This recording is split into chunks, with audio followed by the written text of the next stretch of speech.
Welcome students, आपका इस नए टॉपिक के साथ में एक बार फिर स्वागत है। आज से हम अपना नया टॉपिक रिलेशंस एंड फंक्शंस शुरू कर रहे हैं। रिलेशंस के बारे में हमने 11th क्लास में पढ़ना शुरू करा था। एक बार मैं उसको रिवाइज कराता हूं। रिलेशंस की डेफिनेशन के बारे में हमने पढ़ा था 11th क्लास में। इस क्लास में हम विशेष तौर पर टाइप्स ऑफ रिलेशंस के बारे में पढ़ेंगे, लेकिन उससे पहले हमने जो 11th में पढ़ा है उसको हम एक बार रिवाइज कर लें। सबसे पहले मैं आपको रिवाइज करना चाहूंगा कि ऑर्डर्ड पेयर्स क्या होते हैं।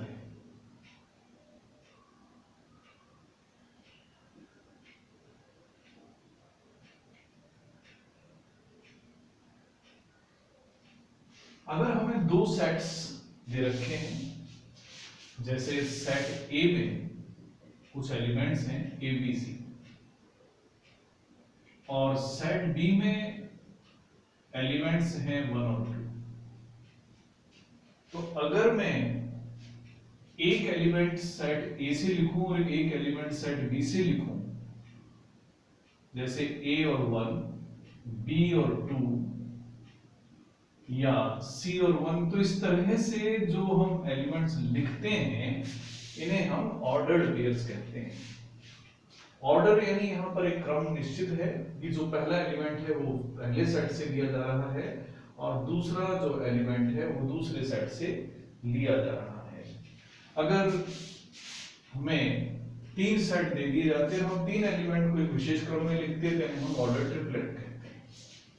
ऑर्डर्ड पेयर का एग्जाम्पल जैसे हम कोऑर्डिनेट ज्योमेट्री में लिखते हैं किसी पॉइंट के कोऑर्डिनेट्स, वो एक एग्जाम्पल हम समझ सकते हैं, ऑर्डर्ड पेयर का एग्जाम्पल है।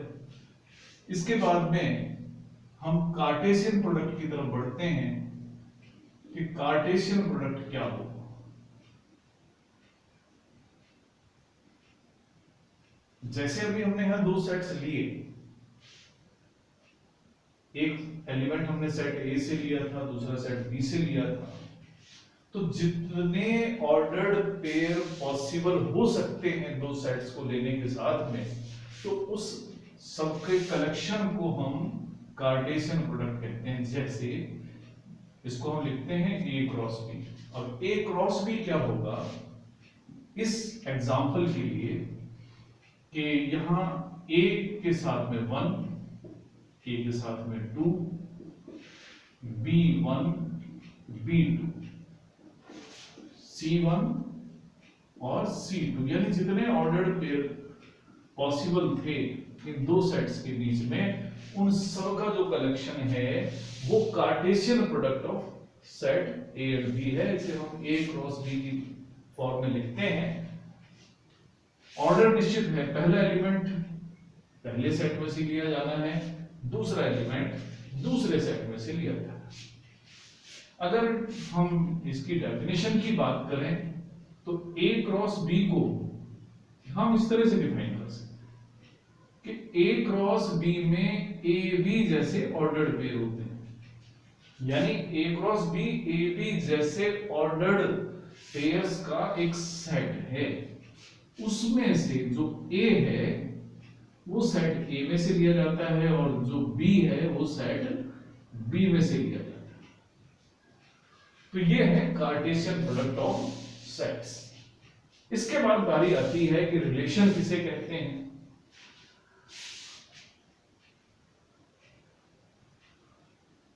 तो रिलेशन से मतलब है कि जो हमने यहां पर ऑर्डर्ड पेयर्स का कलेक्शन किया है उनमें से कुछ पर्टिकुलर ऑर्डर्ड पेयर्स जो किसी पर्टिकुलर रूल को फॉलो करते हो, जो किसी नियम विशेष से बंधे हुए हों, उन सब के कलेक्शन को हम रिलेशन कहेंगे। यानी रिलेशन इन्हीं ऑर्डर्ड पेयर्स में से सेलेक्ट किया जाएगा जो किसी विशेष नियम का पालन करेगा। तो यानी कहने का मतलब हुआ कि रिलेशन फ्रॉम a relation जिसे आमतौर पर आर से डिनोट कर देते हैं, from set A to set B is a subset of A cross B. यानी कहने का मतलब ये है कि रिलेशन जिसे हमने आर से डिनोट करा वो ए क्रॉस बी का ही कोई सबसेट होगा। यानी इसमें से ही कुछ सेलेक्टेड ऑर्डर बेस का जो सेट है वो उस रिलेशन में लिया जाएगा। सेट ए को उस रिलेशन का डोमेन कहा जाता है और सेट बी को उस रिलेशन का कोडोमेन कहा जाता है। मैं एक छोटा सा एग्जांपल लेता हूं और उसकी हेल्प से हम डोमेन को भी समझेंगे, कोडोमेन को भी समझेंगे। जैसे हम एक सेट लेते हैं,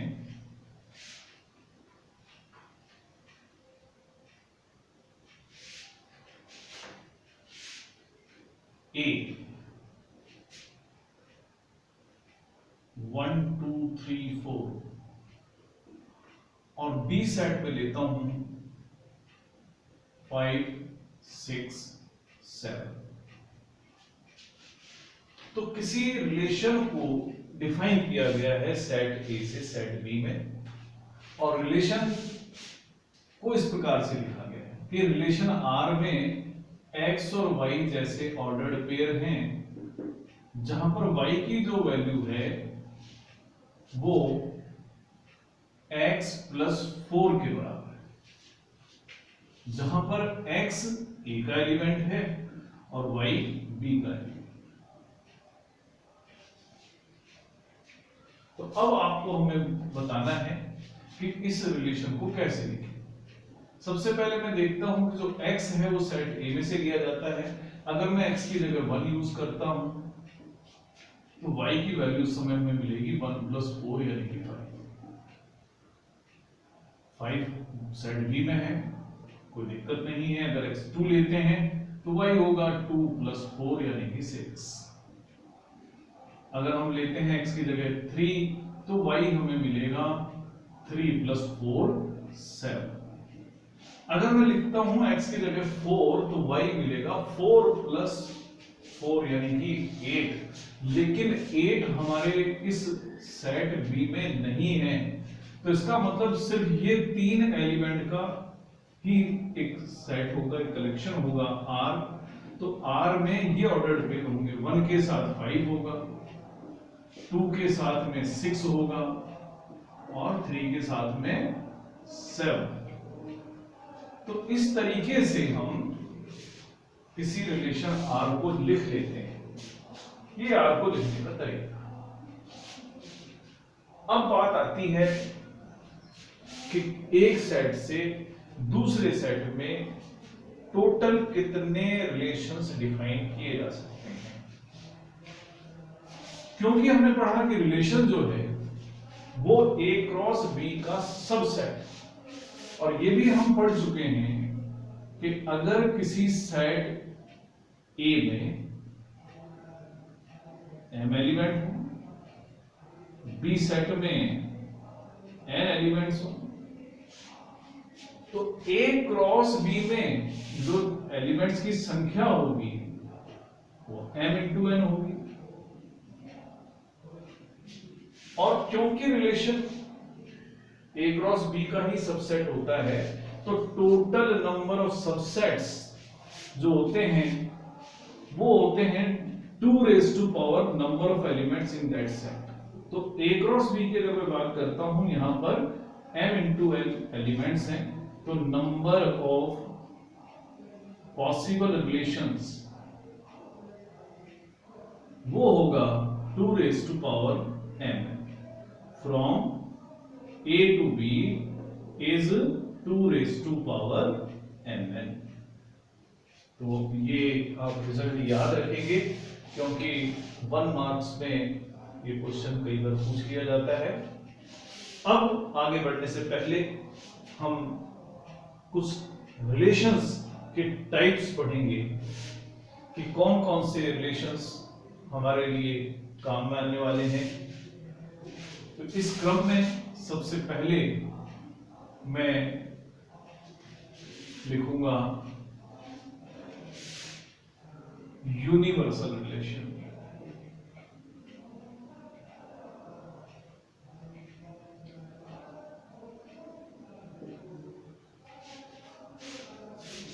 अगर A क्रॉस B का हर एलिमेंट उस रिलेशन का मेंबर हो तो उस रिलेशन को यूनिवर्सल रिलेशन कहा जाता है।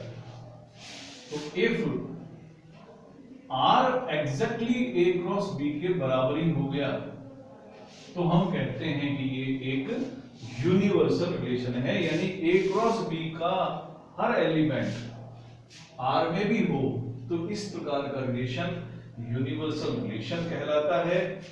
और यही सबसे बड़ा रिलेशन भी होता है। जैसे एग्जांपल के लिए अगर मान लो मैं एक सेट लेता हूं A और उसमें मैंने दो एलिमेंट लिए X और Y और एक रिलेशन A से A में ही डिफाइन करा, तो अगर R में XX, XY, YX और YY ये एलिमेंट होंगे तो इस तरीके के रिलेशन को हम कहेंगे कि ये एक यूनिवर्सल रिलेशन है। तो आगे से याद भी रखें कि जो यूनिवर्सल रिलेशन होता है वो लार्जेस्ट पॉसिबल रिलेशन होता है। अगला रिलेशन जो है वो है एम्प्टी रिलेशन या वॉइड रिलेशन। एम्प्टी रिलेशन या वॉइड रिलेशन, जैसा कि नाम से ही आप समझ सकते हैं कि एक ऐसा रिलेशन जिसमें कोई एलिमेंट ही ना हो, जो रिलेशन एम्प्टी हो, तो इस तरीके का रिलेशन कहलाता है वॉइड रिलेशन या एम्प्टी रिलेशन। जैसे एग्जांपल के तौर पर हम एक सेट लेते हैं A 1 2 3 और B सेट लेते हैं 10 15 20 और एक रिलेशन हम डिफाइन करते हैं A से B के बीच में, और वो कैसा है कि उसमें XY जैसे ऑर्डर्ड पेयर है such that X is greater than Y, कि X की वैल्यू Y से बड़ी हो। अब X कहां से लेना है हम मेंशन कर देते हैं कि X A में से लेना है, Y B में से लेना है। अब आप देखिए कौन सा एलिमेंट ऐसा है सेट A का जो सेट B के किसी भी एलिमेंट से बड़ा हो। हम देख सकते हैं कि यहाँ तो ऐसा कोई एलिमेंट ही नहीं है, तो यहाँ पर R जो है उसमें कोई भी ऐसा एलिमेंट नहीं आएगा, तो हम कहेंगे कि R एक एम्प्टी रिलेशन है। तो इस तरीके के रिलेशन को एम्प्टी रिलेशन या वॉइड रिलेशन कहा जाता है। हमारे 12th क्लास के सिलेबस में 3 रिलेशन सबसे ज्यादा काम में आते हैं और उन्हीं के बेसिस पर उनसे क्वेश्चंस भी किए जाते हैं। वो 3 रिलेशंस कौन से हैं, आइए उनके बारे में पढ़ें। सबसे पहले हम पढ़ते हैं रिफ्लेक्सिव रिलेशन के बारे में कि रिफ्लेक्सिव रिलेशन क्या होता है। रिफ्लेक्सिव रिलेशन, अगर कोई रिलेशन इस ढंग से डिफाइन किया गया हो कि उस सेट का हर एलिमेंट अपने आप से रिलेटेड हो जाए, तो उस पर्टिकुलर सेट के लिए उस रिलेशन को रिफ्लेक्सिव रिलेशन कहते हैं। जैसे हम एक इफ फॉर एनी सेट ए, हमने सेट ए लिया, every element of set A is related with itself,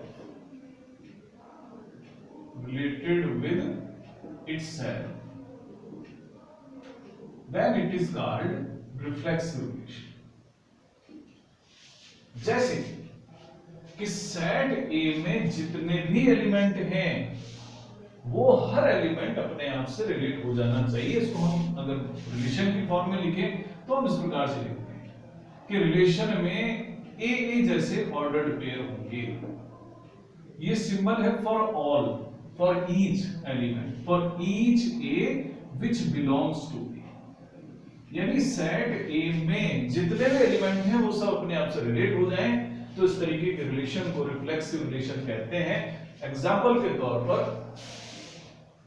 ये कुछ उदाहरण हैं, जैसे अगर हम नंबर सिस्टम की बात करें तो इज इक्वल टू का रिलेशन,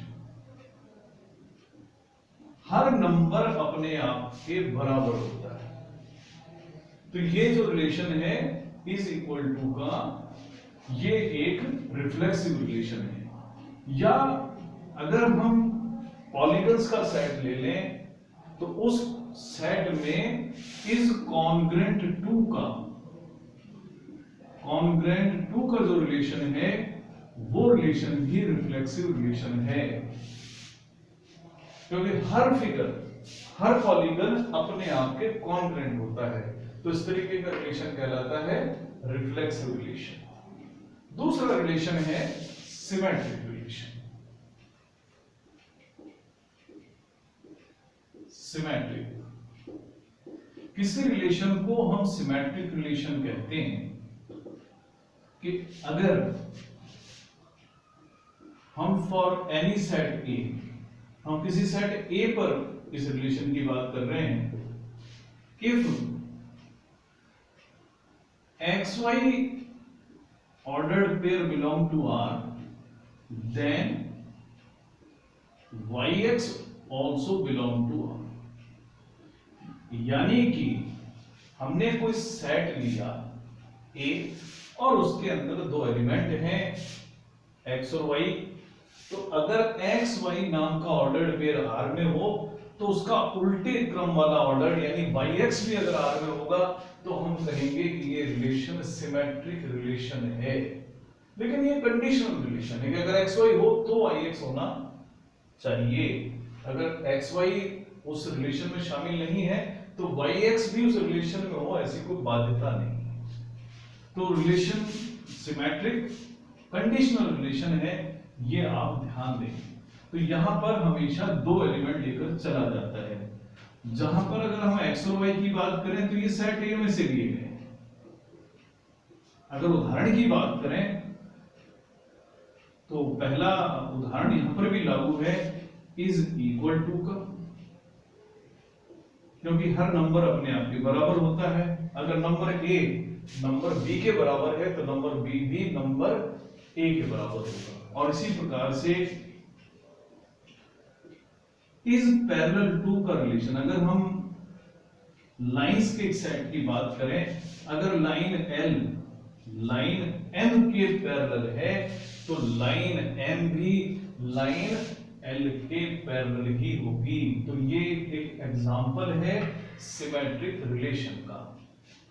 तीसरा रिलेशन जो हम पढ़ेंगे वो है ट्रांजिटिव रिलेशन। ट्रांजिटिव रिलेशन के लिए हम तीन एलिमेंट लेते हैं किसी सेट में से कि if x, y, z are three elements of set A such that, और इस तरीके के वो एलिमेंट हैं कि x का रिलेशन y से है और y का रिलेशन z से, यानी x का रिलेशन y से हो और y का रिलेशन z से हो और x का रिलेशन वही z से भी हो जाए, तो हम कहते हैं कि ये रिलेशन जो है ट्रांजिटिव रिलेशन है। जैसे उदाहरण के तौर पर एक रिलेशन है इज ग्रेटर देन का रिलेशन। अगर किसी सेट में मैं 3 एलिमेंट्स का जिक्र करूं कि अगर A B से बड़ा है और B C से बड़ा है तो A भी C से बड़ा होगा। इसी प्रकार से अगर हम हमारे समाज में ही ले लें, किसी फैमिली में एक रिलेशन पढ़े इज ब्रदर ऑफ।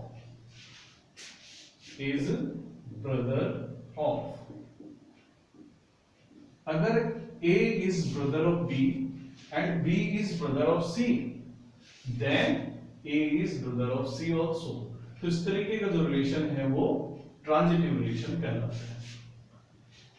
अब एक ऐसा रिलेशन जिसमें ये तीनों गुण हों उसे हम कहते हैं equivalence relation. If a relation is number 1 reflexive, number 2 symmetric और नंबर 3 ट्रांजिटिव। तो तीनों गुण जिसमें होते हैं उसे हम कहते हैं equivalence relation. Then it is equivalence.